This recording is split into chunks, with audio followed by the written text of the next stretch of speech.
बच्चों simplifying maths में आपका स्वागत है। हम लोग इंटीग्रेशन कर रहे हैं।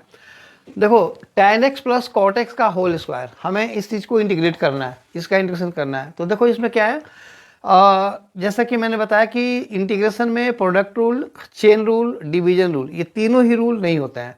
तो हम इसको करते कैसे हैं, हम इन्हें सेपरेट करते हैं। सबसे इंपॉर्टेंट टूल इंटीग्रेशन में जो है वो है सेपरेट करना। तो सेपरेट करके फिर हम उन पार्टिकुलर हर इंडिविजुअल टर्म को देखते हैं कि ये इंटीग्रेबल है कि नहीं है। अगर नहीं है तो उसको हम पहले इंटीग्रेबल फॉर्म में लाते हैं, ठीक है ना। जैसे ये देखो, since I is equal to integral of tan x plus cot x का होल स्क्वायर dx मतलब विथ रिस्पेक्ट टू x। चलो इसको खोलते हैं। तो ये हो जाएगा tan square x plus cot square x plus 2 into tan x into cot x dx। ये समझ में आया। देखो ये हो गया हमारा। अब देखो जो tan स्क्वायर x है उसका डायरेक्ट इंटीग्रेशन नहीं होता। इसका कहने का मतलब है कि कोई भी ऐसा टर्म नहीं है जिसका डायरेक्ट जो डेरिवेटिव है वो तुम्हारा tan स्क्वायर आ जाए, ठीक है ना। तो ये चेन बनाता है पावर 2 की वजह से, क्योंकि ये देखो tan x पूरे ब्रैकेट के ऊपर स्क्वायर, तो स्क्वायर के अंदर वाला टर्म x तो नहीं है ना, वो tan x है, तो चेन बनाता है।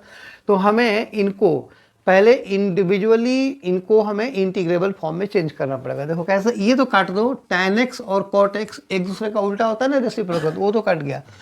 इसको लिखो sec square x minus 1 plus ये जो कॉट स्क्वायर ये है उसको लिखो कोसेक स्क्वायर x माइनस 1 और प्लस 2 dx। देखो अब ये माइनस वन वो तो कट जाएगा ना, तो ये बचेगा क्या, ये बचेगा sec square x plus cosec square x dx, ठीक है।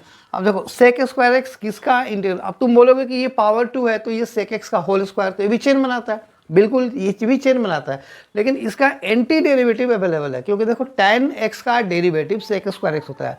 इसका मतलब कि एंटी डेरिवेटिव के रूल के अकॉर्डिंग सेक स्क्वायर x का जो इंटीग्रल होगा वो tan x होगा। तो ये आंसर हो गया tan x।